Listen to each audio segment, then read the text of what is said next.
Today we're going to look at Cornel West's discussion of how Ralph Waldo Emerson and Friedrich Nietzsche have influenced both American philosophy, postmodern philosophy, and American identity. So that's something interesting about Cornel, that he is interested not only in the historical conditions that produce philosophy and our worldview, but also the specific trajectory that American philosophy has taken based on pre-existing philosophical thinkers like Emerson and Nietzsche. He also mentions that Jefferson and Lincoln have contributed enormously to American identity. So when we're discussing Cornel's discussion of Emerson, we're not only looking at his impact on pragmatism and American philosophy, but how he shaped our unique understandings of the American ideal self.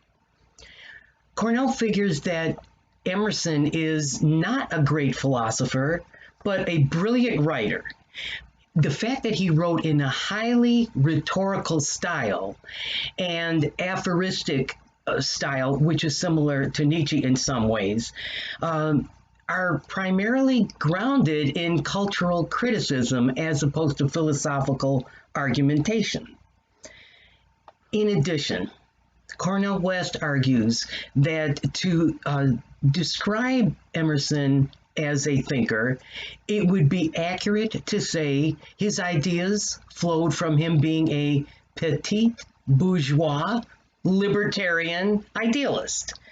So some of the flaws in Emerson's theory of knowledge and his theory of the self are based on the fact that he was a New Englander, middle-class person, and although he was eventually very critical of capitalism, he espoused the American scholar as a type in itself of the ideal American self based on his own self-understandings as a middle-class person. This explains why, when he's talking about the potential human beings have to be protean, flexible, adaptable, open, this doesn't include what was called Negroes at the time, Indians, or white women. So he adopted the stereotypes of Black people, Indians, and women prevalent among middle-class New Zealanders. This essentially means, from my point of view, he was a living contradiction, and we'll see why. His main values that he's supporting are self-reliance, provocation, power, and independence. But he didn't take into consideration the social, economic constraints on many individuals living in poverty or oppression on their opportunity to become this protean, self-reliant, powerful individual.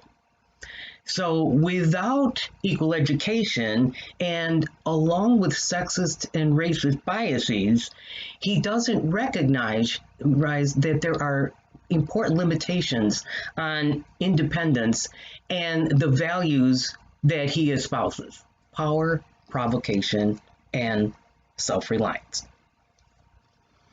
Another problem is he sees himself as a quintessential American type, that we have all that we need to understand and respond to the world correctly within ourselves. One of his ideas is that the world doesn't matter, it's just the person that matters. Now, that may pertain more importantly to middle-class people, which have a better hold on social and economic conditions than people living in slavery, poverty, or oppression. So, yet and still, here's the contradiction. Provocation is his solution to political problems. Emerson, living in the middle of the 19th century, was living in a time similar to our own of enormous cultural crisis. a Great Depression, rapid industrialization, increasing power of capitalism and bureaucracy, and in effect, a rejection of a lot of the norms and values that had created the American mindset prior to these developments. So, his belief that we're all capable of divinity with regard to our ability to transcend reality and get involved in a mystical relationship with nature and divinity has been influenced by the American frontier mentality. So he's very inspired by his visits in nature, in which he's noticed and mystified by the vastness, unendingness, eternal nature of nature. And he incorporates that understanding of nature into his idea about the ideal self. So he recognized at some point later in his philosophical writings that capitalism, imperialism, colonialism, and slavery were not in the best interest of human beings. But earlier in his career, he did not involve any type of activism with regard to the Indian Resettlement Act, the Slave Fugitive Act, or the burgeoning women's movement in the middle 19th century. So he didn't protest these things until later in his career. He became involved in the abolitionist movement. But he detested activists, agitators, and revolutionaries, yet and still holding to the idea that provocation is the most important tool we can use to morally and socially transform our environment.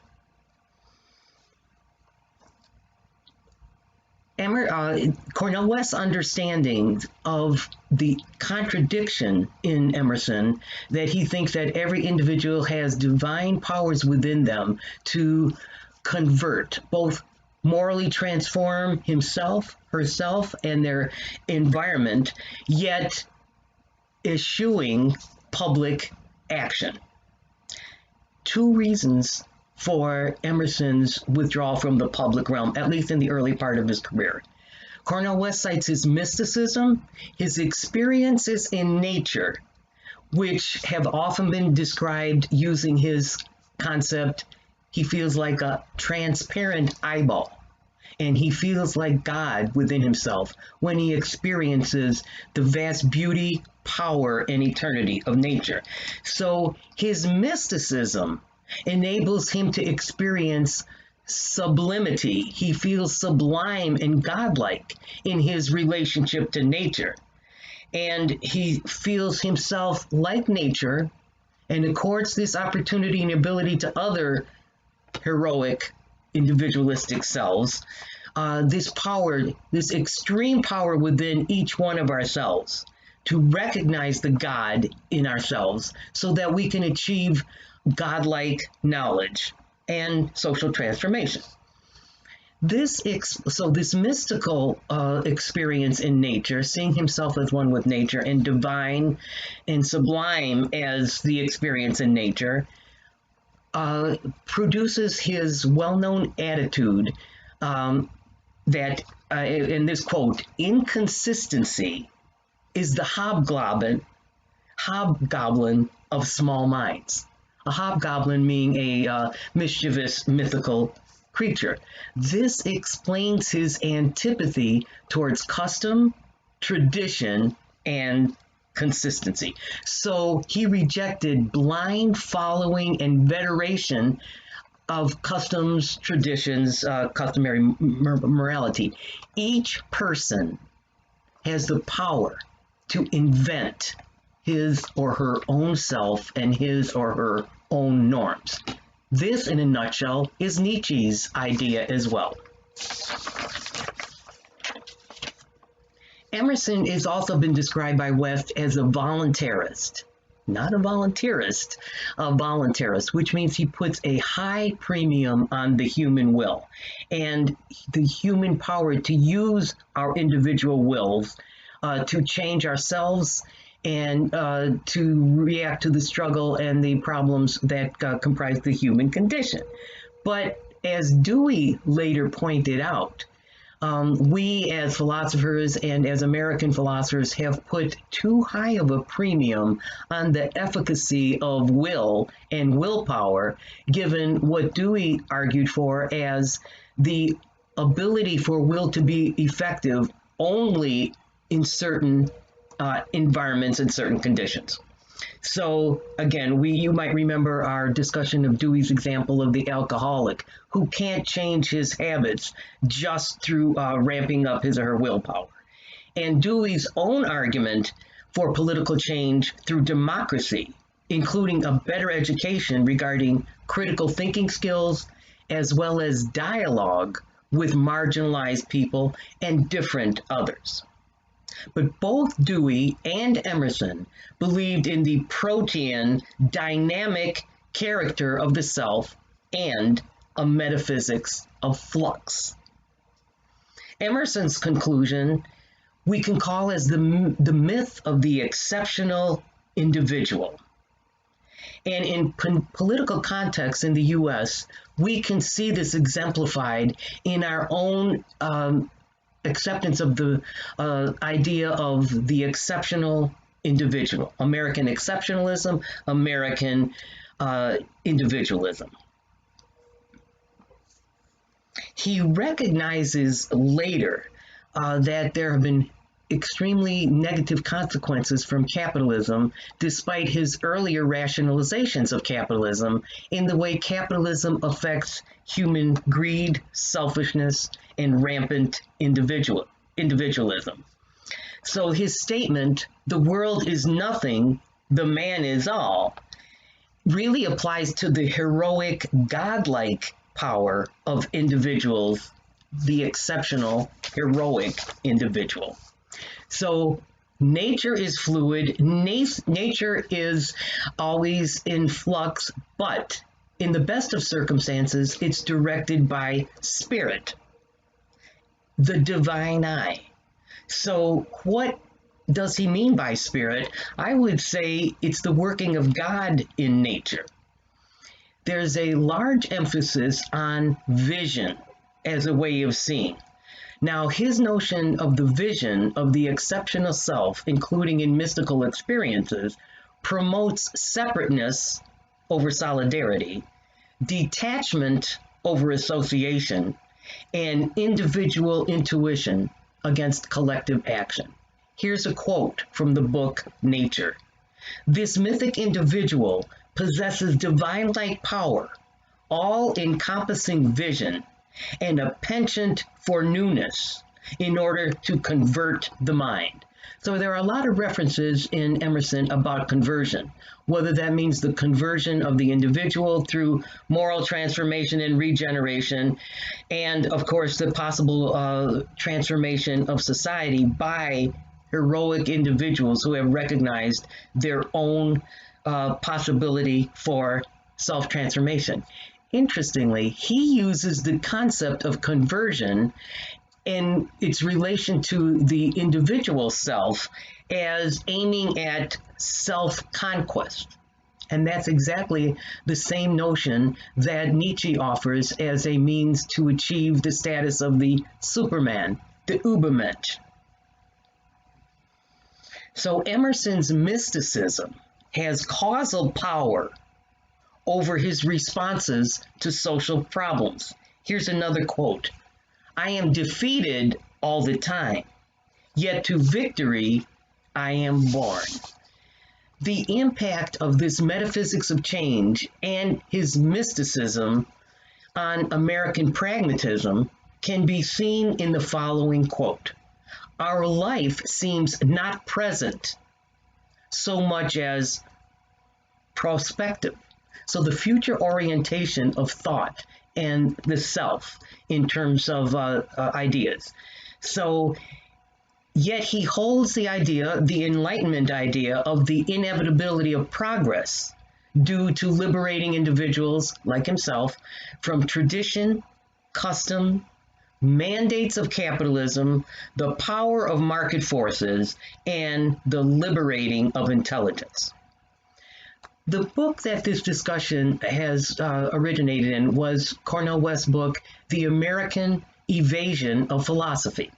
And he's an important constituent or component of this American evasion of philosophy to the extent that he's an American evading traditional epistemological concerns. Okay, he is not concerned with traditional philosophical concerns in the search for certainty and foundations. They're irrelevant to his aims. So his contradiction can be viewed as he supports American exceptionalism, but eventually stood as a critic of its consequences. American expansionism, imperialism, capitalism, and slavery with their consequences of domination and corruption. His solution lies in the emerging and evolving middle class as the historical agent of the American religion.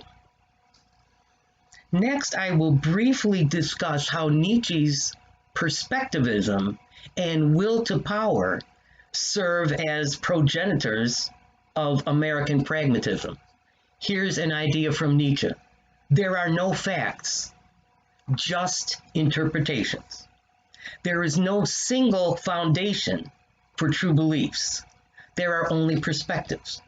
So this corresponds to American pragmatists as well as postmoderns' rejection of epistemology and American pragmatists' view that truth is based on how effective a view is in serving human interests. Nietzsche's own take on this is that truth is related to, and the search for certainty is related to an individual's will to power. It's a causal explanation. We all want to be free from the forces of oppression and domination that still exist in contemporary society. And we all want to be free from the ability of previous views to curtail our power.